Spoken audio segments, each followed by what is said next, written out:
Welcome to Healthy Living. I'm Lori Johnson. Thanks for joining us today. Our topic is anti-aging, more specifically, how to live a really long life and be healthy the entire time. And all the information we're going to be talking about today is from this wonderful book, The Great Age Reboot, Cracking the Longevity Code for a Younger Tomorrow. And I'm pleased to say my guest is Dr. Michael Roison, author of The Great Age Reboot, joining us in studio. Wonderful to see you, Dr. Roizen. It's great to see you again, because I got to work with you in the past, so it's a privilege. Yes, I mean, I interviewed you up at the Cleveland Clinic, and you've been a guest here before, and it's so nice to get back into that routine where people are seeing each other in person and traveling. You know, that's probably the most important thing, is developing a posse and having a purpose in life. And so you get to do both when you get to meet people on set, and it's a privilege. It is, and you know, you can, what I really love about it is it's so fun to be with people, to have these interpersonal communications, but that's one of the things that you talk about is so great for your health and contributes to longevity. And you know, this book is, I'm not just saying this because you're here, it is one of the best books I've ever read. Oh, thank you. It is, every single page has very useful information. And I think the big takeaway for our viewers is, you know, sort of your catchphrase is 90 is the new 40. Well, I love that. Well, it probably is. So in 1998, when I first was involved in this, it was real age, and we said 60 was likely to be the new 40. That's true. We now expect that 90 will be the new 40 within 10 years. And what do we mean by that? It means old age won't be old. So when you're 90, you're likely not to just slow aging over the next 10 years, but to get a reboot backwards to a younger self. Now, that's hard for us to wrap around.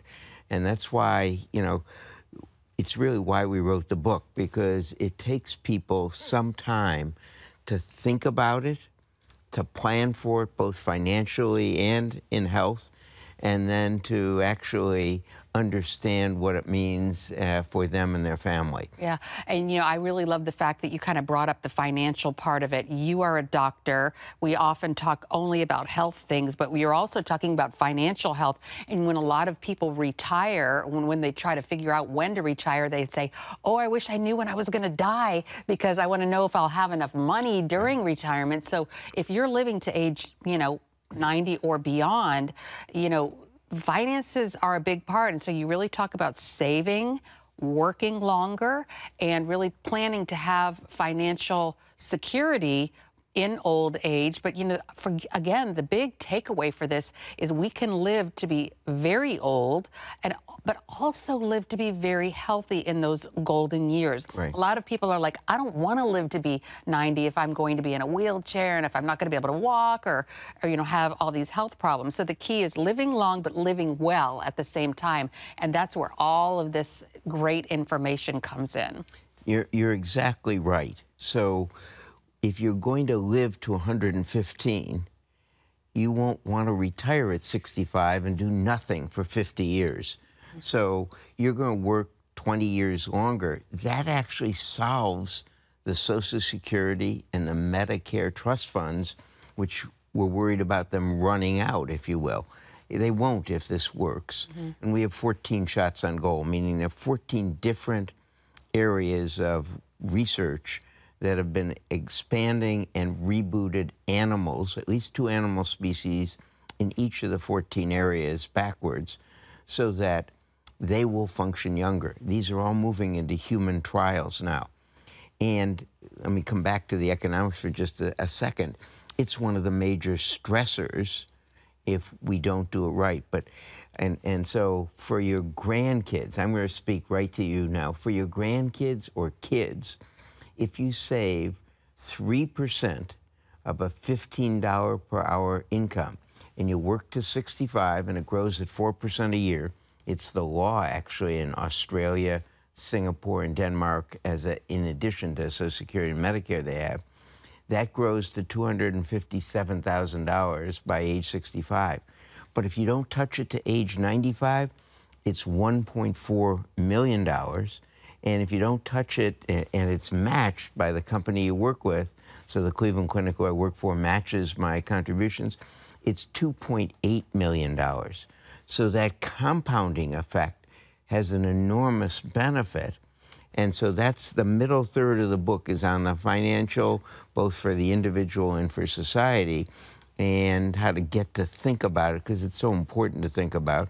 And then the last third of the book is what to do now. Yeah, I love that. And we got a lot of props here on what to do now. Yeah, I love that. You know, you talk about the reasons for people living longer. One of them is just the wonderful medical advancements. Those are fantastic. And then the second is the research, the advancements in research that give us information, like epigenetics. I've done stories about this, and so for our viewers who don't remember what epigenetics is, we have these genes, and some of us have some pretty bad genes, like I'll just be honest, I have one of the Alzheimer's genes. Some people have very problematic genes, but you can turn them off based on your behavior. So for Alzheimer's, there are all these things that we can do to sort of suppress. There are 33 things for dementia, for cognitive dysfunction. There are 33 things that have been shown in at least 2 studies, and some of them are here. I drink coffee. Yeah, but, me too. I pay a lot of attention because that one, that hits home for me, so I'm doing the same things too. And you're talking about things like intermittent fasting or time-restricted eating and exercise, and certain types of things are good for your brain. And you don't have to have one of the Alzheimer's gene to benefit from this, because we all need to work on, you know, keeping our brain as sharp as possible. And in 10 years, if we make it 10 years, the expectation is gene editing will edit that ApoE4 gene and turn it into an ApoE2. So instead of the ApoE4 gene, increases your risk about 3-fold. So in women, it goes from a 20% risk at age 90 to a 60% risk. But the ApoE2 reduces it to a 10% risk. So the experiments have occurred in animals now where they've taken the ApoE4 and turned it into the ApoE2. And if we do that, instead of a 60% risk, you have a 10% risk. And by doing the other 33 things, you reduce it 90%. So it's a 1 or 2% risk, not a 60% risk. Right, yeah, it's huge fantastic. benefit. And so many people have really been dealt a bad hand when it comes to genes. I know someone who has that alpha-1 antitrypsin deficiency and has both of those genes, which for many people means death in their 50s if you smoke or drink, because it's a lung and a liver thing. But if people don't smoke or don't drink, they can live longer. But with the gene editing coming down the pike, that's even better news. You can just get rid of the gene altogether. Right. So when the Human Genome Project started, they expected to find 300,000 genes. They found only 22,500. They caused the rest of the DNA junk DNA. Over the next 8 years, they found it was epigenes. It was switches that you talked about that control which of your genes are on or not. And we now know that 80% of those switches we get to control with our choices. The other 20%, hopefully they'll edit back normal. And that's another one of the areas of advance, that is resetting your epigenes. So the great news is this is happening. It isn't just 10 years in the future. You can make a difference. Absolutely. It's so exciting. So there are so many things. Actually, my favorite part of the book were the tips that you have on just daily life. There are so many things that we can do in our daily lives that can cause us to live healthy all the way well into old age. We're going to take a quick break and be right back with Dr. Roizen and talk about so many of those things. Once again, the book is called The Great Age Reboot. Stay with us. We'll be right back. Welcome back to Healthy Living, and my guest today is Dr. Michael Roison, author of the book, The Great Age Reboot. So, you know, so many of us, Dr. Roison, have seen people who are older and are the same age, and some are doing great, some are not doing great. I was at a wedding recently, 2 women the same age in their mid-80s. One was on the dance floor. She recently married a guy who was 10 years younger than her, and the other was in a wheelchair, and she could, you know, she's got early signs of dementia. She couldn't walk, and, you know, it causes people to think, how does that happen? And a lot of it are these choices that we make every single day, lifestyle choices.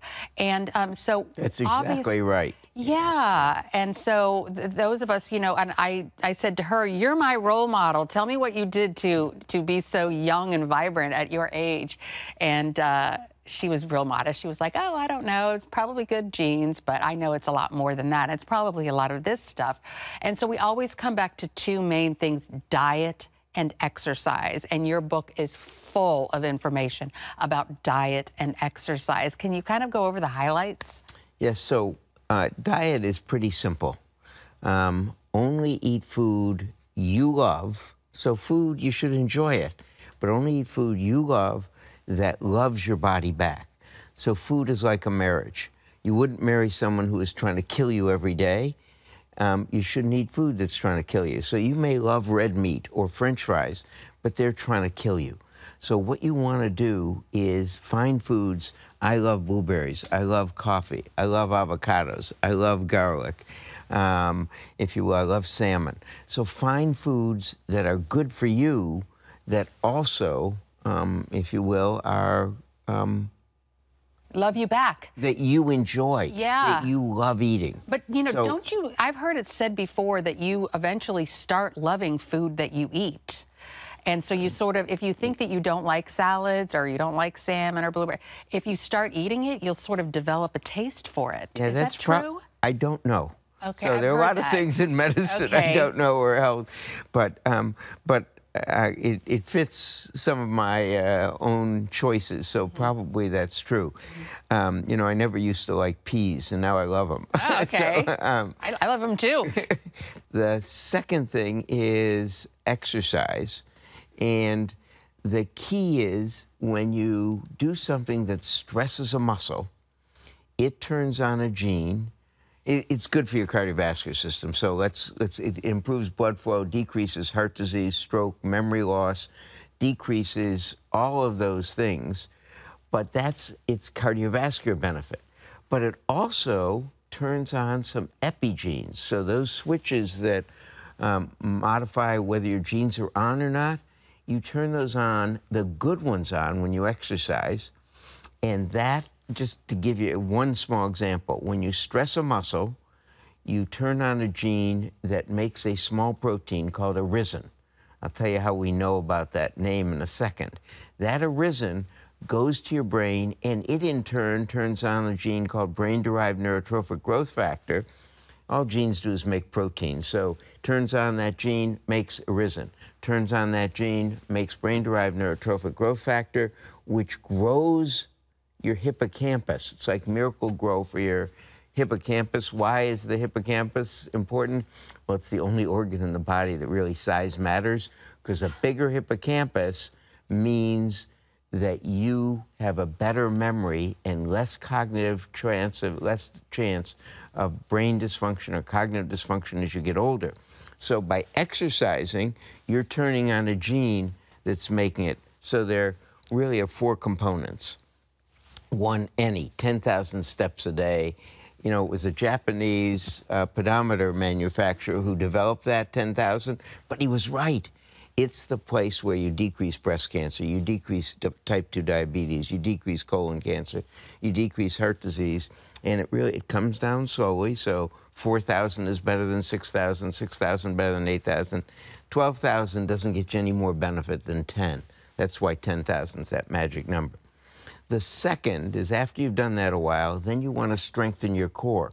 One of the easy ways of strengthening your core, and I didn't warn anyone about this, is just standing up from a chair without using your hands.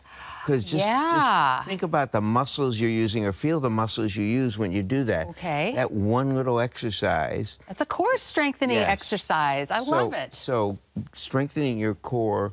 So you do it after you've done walking for, 10,000 steps, build gradually. You then do resistance training, and there are, if you will, it's what we call both upper back, lower back, abdominal, inner muscles, and leg muscles. That's all the core is. And by doing that, you build balance as well as strength. Third one is cardiovascular exercise, 20 minutes 3 times a week at 80% of your age-adjusted max. And then to really stress the muscle and get a Roizen production up, you do the last 2 minutes as a high-intensity interval training, or HIIT. I think you do, right, HIIT, or you do 20 seconds every 2 minutes. Right, right. And I get a little bit of help from Peloton. I've got my gym closed down during the pandemic, so I bought one of these Peloton bikes, and they're wonderful. They have the HIIT classes, and so they kind of tell you when to push 100%, but it's, you know, reading in your book, it is so good for your brain, not to mention your body, to do that. And it's not as bad as it sounds, pushing 100%, because you only do it for 20 seconds, and then you get like a minute and 40 seconds to rest. So anyway, we're going to take a quick break and be right back with Dr. Michael Roison talking about how to live long and how to live healthy. The book is called The Great Age Reboot. Stay with us. Welcome back, and we are continuing our discussion with Dr. Michael Roison, author of the book, The Great Age Reboot. You know, we could go on for 3 hours talking about all the incredible information in the book. It's fantastic. I highly recommend it. But, you know, people are probably wondering, what is all this stuff here? And this was really one of the most interesting things that I found in the book, because I've been a medical reporter for 14 years, and this is something that was new to me. And believe me, I'm going to go out and get some creatine right away. Well, you can get it on online. The good news is, so creatine is used by people 15 to 35 to build their muscles and look like Arnold Schwarzenegger, if you will. And even football players use it because it really does build muscle. But so they started doing studies in people over the age of 70 on can it prevent what we call in medicine sarcopenia, loss of muscle size and function and strength as you get older. And it did. It did, so it prevents frailty or loss of muscle strength as you get older. But they were looking at side effects in the studies because they were doing them in humans. They first did it in animals that were the equivalent age, but then they did it in humans. One of the things they noted in the animals is they ran mazes better. So they then did it in humans, and yes, it actually improved brain functioning too. So who thought that? So this is. We always think of bodybuilders as dumb, but they're actually probably smarter because of all the creatine. Right. It's inexpensive. It's about $40 for a 6-month supply. And you put a teaspoon. So the first time I eat food every day is at around 11 a.m. And so the first thing I eat in a 7 or 8 hour window. So the first thing you do is I put a teaspoon of that, which is 4,000 milligrams, in a cup of coffee. Doesn't change the taste. Yeah. And you get the benefit of both the coffee and of that. I love the fact that coffee is really good for you too. So you don't have to take the amount that the bodybuilders take. Just a teaspoon a day is okay. Well, most of the bodybuilders, the data on bodybuilding actually is the maximum benefit they get is from 4 grams too. Good. So if they take 2 tablespoons, a lot more, it comes out. There's no benefit. Yeah, all right, that's no good to additional know. benefit. So you were talking about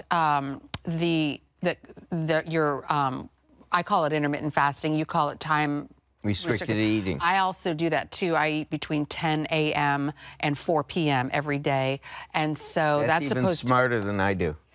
Well, I've interviewed a lot of the Alzheimer's experts, and they say the goal is to eat once a day.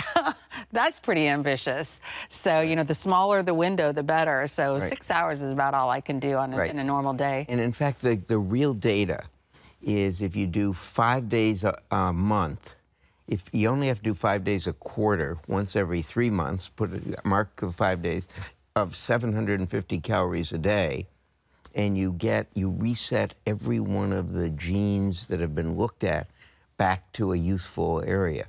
So that's really a secret, 750 calories. There's a soup recipe they did with the graduate students first in the book. So it's pretty easy. You'll get tired of tomato-based soup if you follow that by the 4th or 5th day, but it's really easy to do. Yeah. So once every 3 months, if you're healthy, once you get disease, once a month is what it's advocated for, and it resets. It's actually good for recovery from breast cancer. That's where it's been studied most, is it prevents recurrences over the 3-year period it's been studied in. And the other things here are also beneficial. So olive oil, tablespoon and a half a day of extra virgin olive oil, either in place of other fats or as the cooking fat, or in addition, helps your brain as well. So do blueberries, if you will, and it's an ounce of blueberries a day, or walnuts. Yeah, wonderful. We're going to take another quick break and be right back with Dr. Roizen, and we'll talk more about some of the ways that you can stay healthy longer. Welcome back. We're talking with Dr. Michael Roison, author of the book, The Great Age Reboot.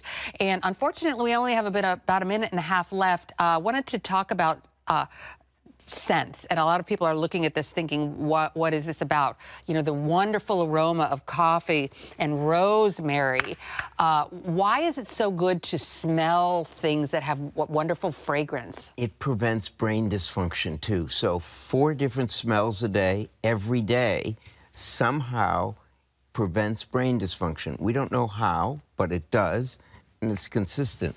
And if you don't like the smells, you get one of these. These are really wonderful. These are like little packets that you can open up and smell them, and they have a lot of different uses. They last about a year. They're wonderful. And so and if you want more information about this, go to here, to the book, to read all this in the book. I wish we had more time to talk about everything else, the importance of a blood pressure monitor, knowing your blood pressure, treating your blood pressure. One thing I want to, posse and purpose are the most important things in preventing stress, and that's the most important thing to do. So I appreciate us being friends, part of the posse. Absolutely. Those interpersonal relationships. So get out of your basement, pandemic people. Where can people find out more information about you and your book? At greatagereboot.com. There's even an accompanying app that keeps it up to date because the science keeps improving, if you will. So greatagereboot.com. All right. Well, Dr. Roizen, it was a pleasure having you. Thank you always for your work and for the book. It's going to help so many people, I'm sure. Thank you for being here. Thank you. And thanks to you for tuning into this edition of Healthy Living. I'm Lori Johnson, and we'll see you again next week. Bye now.